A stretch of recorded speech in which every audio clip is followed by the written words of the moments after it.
Hello అండి, అందరికీ నమస్కారం అండి. Welcome to fresh to kitchen. ఈరోజు మనం చూడబోయే రెసిపీ ఆలు విత్ ఎగ్ కర్రీ. ఇందుకోసం ముందుగా ఉడికించిన 4 గుడ్లను తీసుకుందామండి. అలాగే 3 బంగాళాదుంపలను ఉడికించి తొక్కు తీసి పక్కన పెట్టుకుందామండి.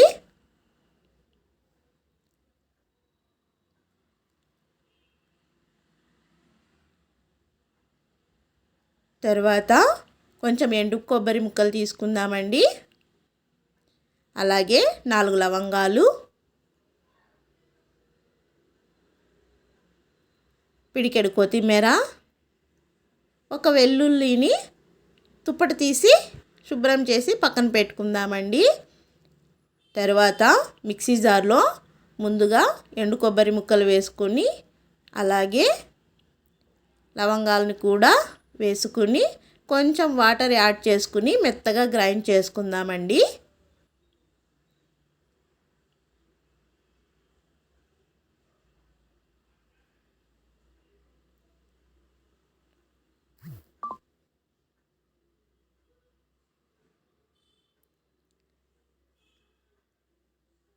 ఇలా ముందుగా ఎండు కొబ్బరిని మెత్తగా గ్రైండ్ చేసుకున్న తర్వాత వెల్లుల్లి రెబ్బలు,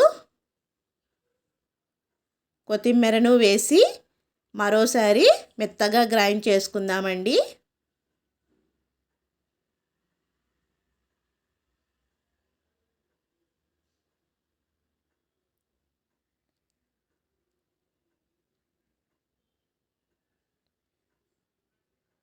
ఇలా మెత్తగా గ్రైండ్ చేసుకుని పక్కన పెట్టుకుందామండి.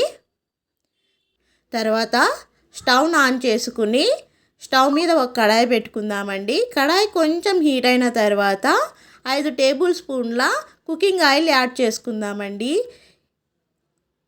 ఆయిల్ కొంచెం ఎక్కువగానే పడుతుందండి. ఇలా 5 టేబుల్ స్పూన్ల ఆయిల్ వేసుకున్న తర్వాత ఆయిల్ కొంచెం హీట్ అయిన తర్వాత ఒక పెద్ద సైజు ఉల్లిపాయను సన్న ముక్కలుగా కట్ చేసుకుని వేసుకుందామండి. ఇలా ఉల్లిపాయలను మెత్తగా ఉడికించుకున్న తర్వాత 3 పచ్చిమిరపకాయలను నిలువుగా కట్ చేసుకుని వేసుకుందామండి. అలాగే మీడియం సైజు టమోటాలను 2 సన్న ముక్కలుగా కట్ చేసుకుని వేసుకుందామండి. వీటన్నింటినీ ఆయిల్లో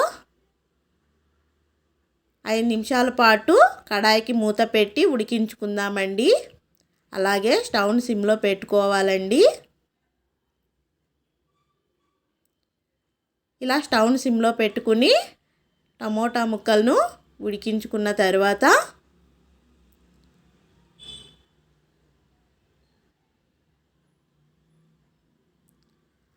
2 టేబుల్ స్పూన్ల కారం పొడిని యాడ్ చేసుకుందామండి. అలాగే 1 టేబుల్ స్పూన్ ధనియాల పొడిని యాడ్ చేసుకుని చిన్న స్పూన్తో 1 టేబుల్ స్పూన్ పసుపు, రుచికి సరిపడా సాల్ట్ని యాడ్ చేసుకుందామండి. ఇలా యాడ్ చేసుకున్న తర్వాత మనం ముందుగా ఉడికించిన బంగాళాదుంపలను చేత్తో నలుపుతూ ఇలా వేసుకోవాలండి.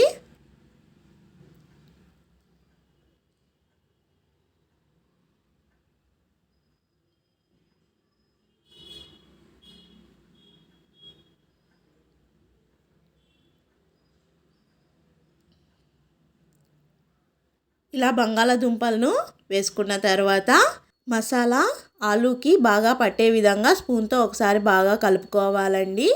అదేవిధంగా మసాలా మాడిపోకుండా చూసుకోవాలండి.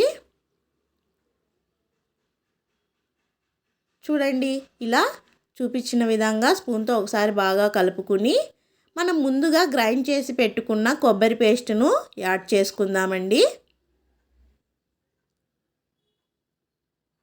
ఇలా కొబ్బరి పేస్ట్ని యాడ్ చేసుకోవడం వలన కూర బాగా చిక్కగా వస్తుందండి.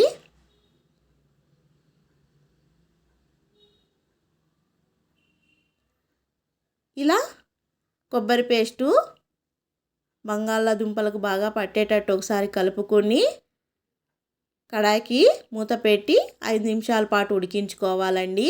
ఇలా ఉడికించుకున్న తర్వాత స్పూన్తో ఒకసారి బాగా కలుపుకొని 2 గ్లాసుల నీళ్ళు వేసుకోవాలండి. 2 గ్లాసుల నీళ్లు వేసుకున్న తర్వాత స్పూన్తో ఒకసారి బాగా కలిపి కడాయికి మూత పెట్టి మరో 10 నిమిషాల పాటు ఉడికించుకుందామండి.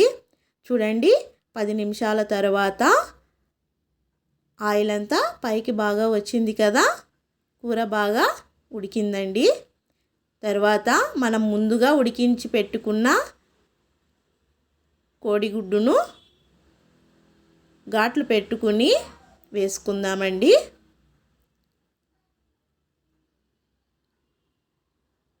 ఈ విధంగా కోడిగుడ్డును కర్రీలో వేసుకున్న తర్వాత స్పూన్తో ఒకసారి బాగా కలుపుకోవాలండి. తర్వాత మరో 5 నిమిషాల పాటు ఉడికించుకోవాలండి. చూడండి, చాలా చక్కగా ఉడికింది కదండి. అలాగే కర్రీ కూడా చాలా చక్కగా వచ్చిందండి. నేను చెప్పడం కాదండి, ఈ ఆలు విత్ ఎగ్ కర్రీని మీరు ట్రై చేసి ఎలా వచ్చిందో కింద కామెంట్ బాక్స్లో కామెంట్ చేయండి. అలాగే ఈ ఆలు విత్ ఎగ్ కర్రీ అన్నంతో కానీ చపాతీతో కానీ తింటే చాలా రుచిగా ఉంటుందండి. అలాగే మీరు కూడా ట్రై చేయండి. మా వీడియో మీకు నచ్చినట్లయితే లైక్ అండ్ షేర్ చేసి సబ్స్క్రైబ్ చేసి పక్కనున్న బెల్ ఐకాన్ క్లిక్ చేయడం మర్చిపోకండి. థ్యాంక్ యూ అండి.